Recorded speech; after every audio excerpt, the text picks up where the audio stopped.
காவிரிக்கரை ஓரம் இருந்தது அந்த அழகான கிராமம்.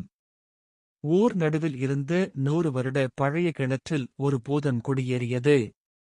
அந்த பூதத்திற்கு ஒரு விசித்திரமான பழக்கம். தண்ணீர் எடுக்க வருபவர்களிடம் 3 கேள்விகள் கேட்கும். பதில் சரியாக சொல்லாவிட்டால் அவர்களை கிணற்றுக்குள் இழுத்துக்கொள்ளும். ஊரே பயந்து நடுங்கியது. படித்த பண்டிதர்கள், வயதான பெரியவர்கள் என பலரும் முயன்று தோற்றனர். கிணற்று பக்கமே யாரும் போகவில்லை. அப்போது முத்து என்ற ஆடு மேய்க்கும் சிறுவன் ஊருக்குள் வந்தான். அவனுக்கு எழுத படிக்கத் தெரியாது. ஆனால் உலகத்தை பார்த்த அனுபவம் இருந்தது. தாகத்தோடு இருந்து தன் ஆடுகளுக்காக துணிந்து கிணற்றடிக்கு வந்தான். பூதம் கர்ஜித்தது.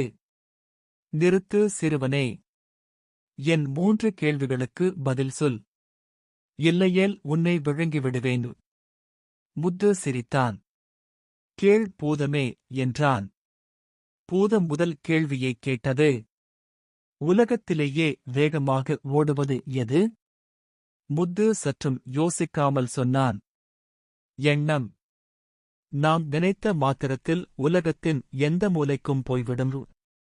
பூதம் 2வது கேள்வியைக் கேட்டது. உலகத்திலேயே பாரமான பொருள் எது? முத்து சொன்னான். கடன். அதை சுமப்பவனுக்குத்தான் அதன் பாரம் தெரியும். பூதம் கோபத்தோடு கடைசி கேள்வியைக் கேட்டது. உலகத்திலேயே இனிமையான விஷயம் எது? முத்து தன் ஆடுகளை பார்த்து சிரித்துக்கொண்டே சொன்னான். நிம்மதியான தூக்கம். கவலை இல்லாதவன் மட்டுமே அதை அனுபவிக்க முடியும். 3 கேள்விகளுக்கும் சரியான பதில் வந்ததும் பூதம் அமைதியானது. அது சிறுவன் முன் மண்டியிட்டு சொன்னது. உன் அறிவுக்கு நான் அடிமை. இனி இந்த கிணறு ஊர் மக்கள் அனைவருக்கும் சொந்தம்.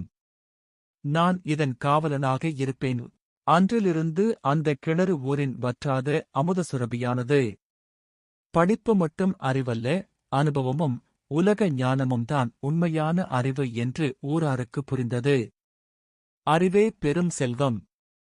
அது புத்தகத்தில் மட்டும் இல்லை. பார்க்கும் இடம் எல்லாம் இருக்கிறது.